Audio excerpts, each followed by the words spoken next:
क्या कोई चोर बैंक की दीवार नहीं बल्कि फ्लोर तोड़कर 80 किलो सोना चुरा सकता है, वह भी रोज बैठकर बिरयानी खाते खाते।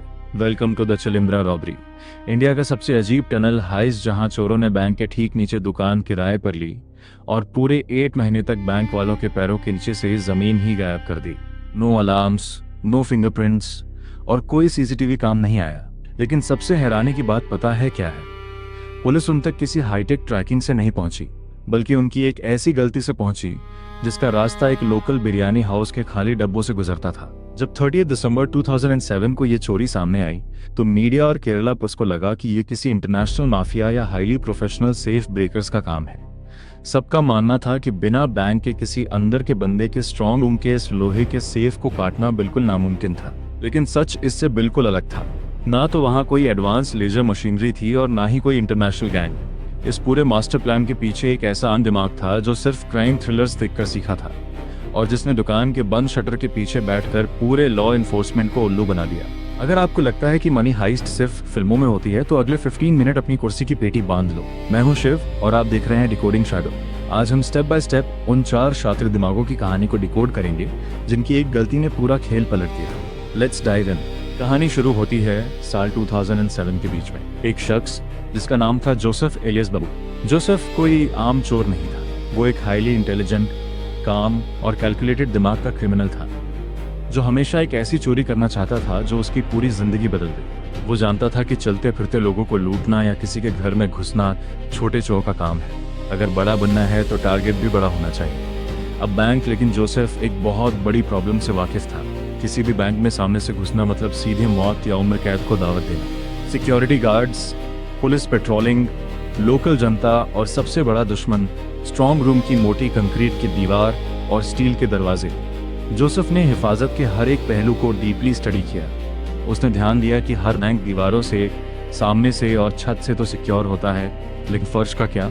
अगर कोई बैंक के ठीक नीचे पहुंच जाए तो फर्श को नीचे से काटना सबसे आसान होता है क्योंकि वहाँ कोई मोटा स्टील आयरन गेट नहीं होता। अब उसको चाहिए था एक परफेक्ट टारगेट, एक ऐसा बैंक जो किसी ऐसी बिल्डिंग में हो जहाँ नीचे का फ्लोर खाली।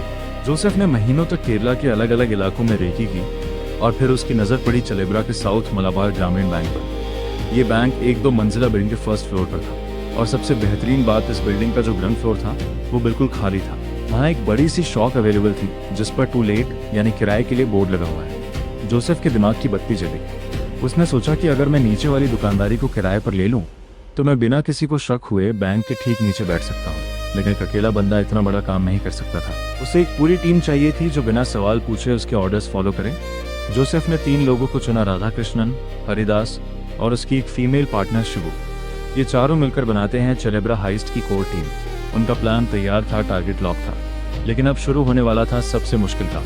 बैंक के नीचे अपनी ऐसी पहचान बनाना कि आसपास के दुकानदारों और दीवारों को भी उन पर शक न हो।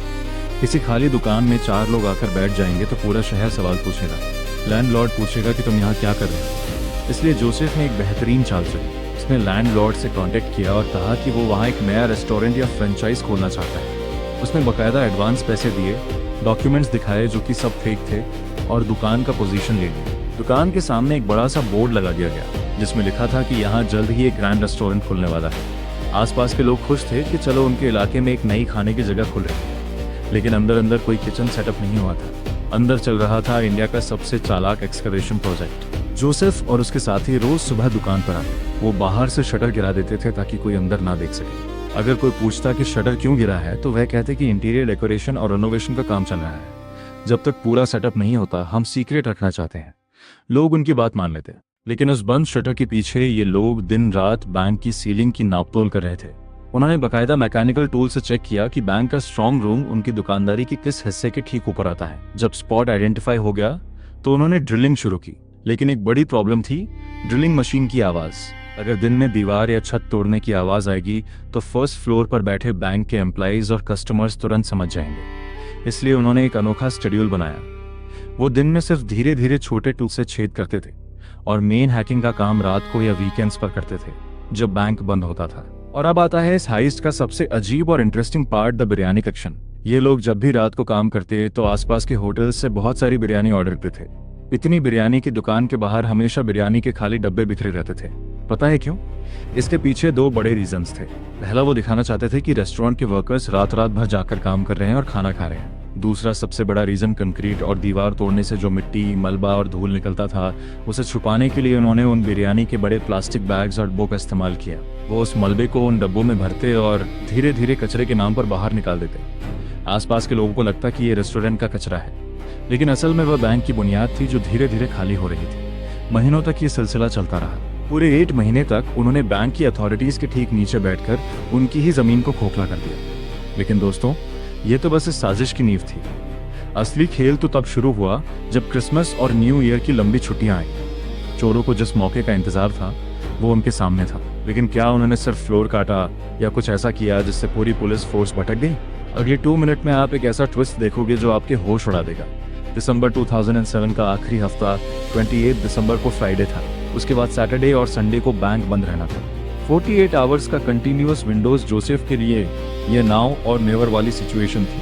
28 दिसंबर की रात को जैसे ही बैंक का आखिरी स्टाफ ताला लगाकर घर गया, नीचे की दुकान का शटर गिरा और चारों शातिर दिमाग अपने आखिरी मिशन पर लग गए। उन्होंने मोटी आयरन रोड्स, हाइड्रोलिक जैक्स और केमिकल साइलेंट क्रैकर्स का इस्तेमाल किया ताकि कंक्रीट का लिंटर बिना किसी जोरदार धमाके के टूट सके। वो लगातार नीचे से ऊपर की तरफ प्रेशर बना रहे थे।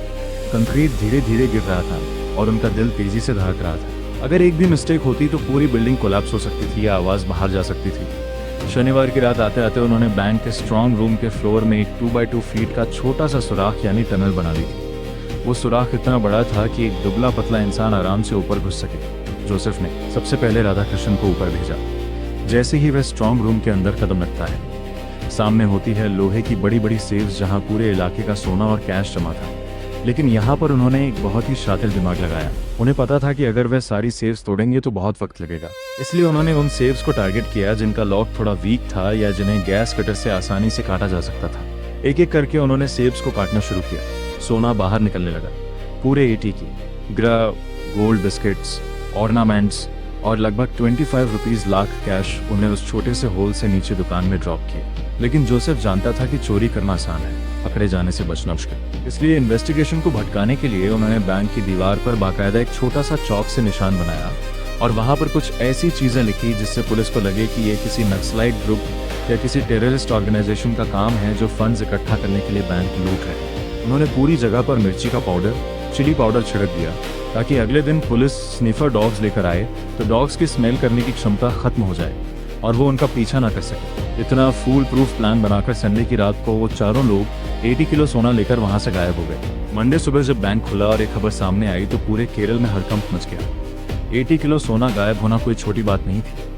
केरल पुलिस ने अपनी सबसे बेस्ट स्पेशल इन्वेस्टिगेशन टीम तैयार की। जब फॉरेंसिकली चेक किया गया तो पुलिस को मिर्ची पाउडर और दीवार पर लिखे फेक स्लोगन्स मिले। शुरुआत में पुलिस सच में भटक गई थी।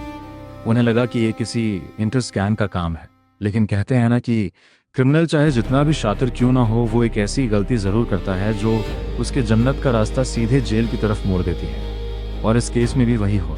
पुलिस ने बैंक के ठीक नीचे वाली दुकान के लैंडलॉर्ड को बुलाया। लैंडलॉर्ड ने बताया कि उन्होंने एक शख्स को दुकान किराए पर दी थी जो रेस्टोरेंट खोलना चाहता था।